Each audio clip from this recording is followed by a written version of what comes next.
कल्पना कीजिए, एक साधारण सा कमरा, शाम का धीमा उजाला और आप अकेले बैठे हैं। बाहर बारिश की बूंदें टपक रही हैं। दिल में एक सवाल घूम रहा है, क्या मैं भी कभी कुछ बड़ा कर पाऊंगा? पैसे की तंगी, छोटे-छोटे सपने और वो डर कि शायद जिंदगी यहीं रुक जाएगी।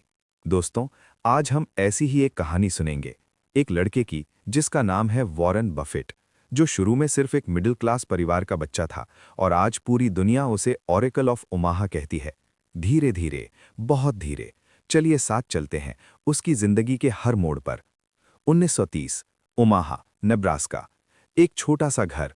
पिता हॉवर्ड बफेट स्टॉक ब्रोकिंग करते थे, लेकिन घर में कभी अमीरी नहीं थी।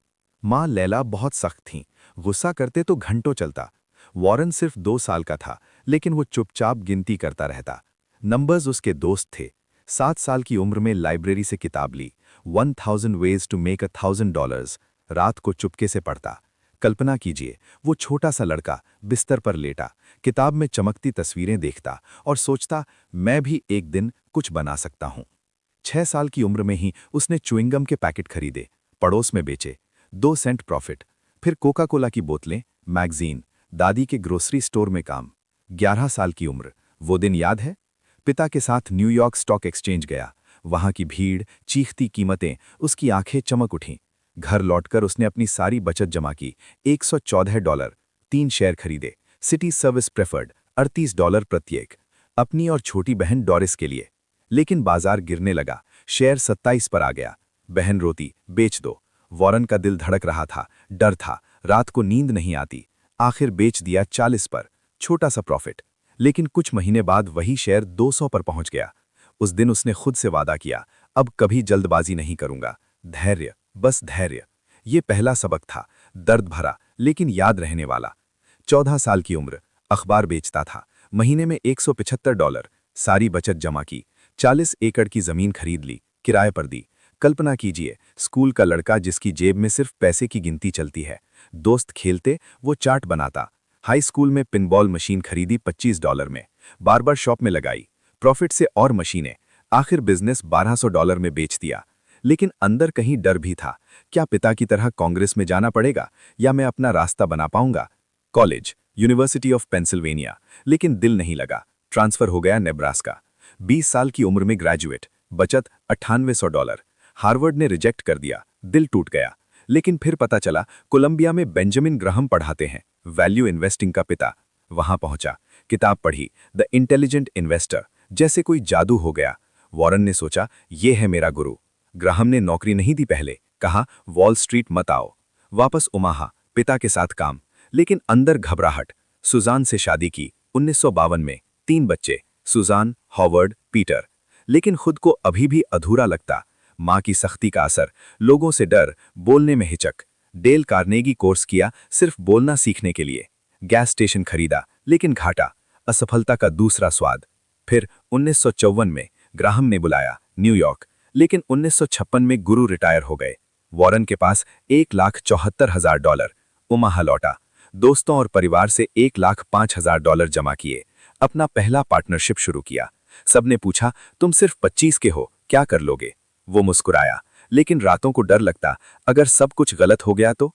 फिर 1959 में चार्ली मंगर से मिले, वो पल, जैसे दो आत्माएं जुड़ गईं। 1961, सैनबॉर्न मैप कंपनी, एक्टिविस्ट बने, बोर्ड कंट्रोल किया, 50% रिटर्न। लेकिन असली मोड़ 1962 में आया। बर्कशायर हैथवे, एक पुरानी टेक्सटाइल मिल जो डूब रही थी, शेयर $7.60। वॉरेन ने खरीदना शुरू किया, 1965 में कंट्रोल लिया। सबने कहा, पागल हो गए हो, टेक्सटाइल तो घाटे में है। लेकिन उन्होंने देखा, कैश फ्लो, इंश्योरेंस का फ्लोट। धीरे धीरे मिल को बंद किया 1985 तक, लेकिन नाम बचा लिया और उस नाम को दुनिया की सबसे बड़ी होल्डिंग कंपनी बना दिया। अब वो दर्द भरा दौर, 1970 के दशक, बाजार क्रैश, लोग भाग रहे। वॉरेन रात रात भर एनुअल रिपोर्ट्स पढ़ते, हर कंपनी को अंदर तक समझते। बच्चे सो जाते, लेकिन वो अभी भी लाइट जलाए बैठे।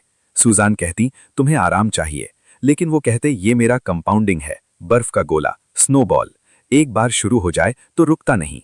1974, एसईसी की जांच, तनाव, लेकिन कोई चार्ज नहीं।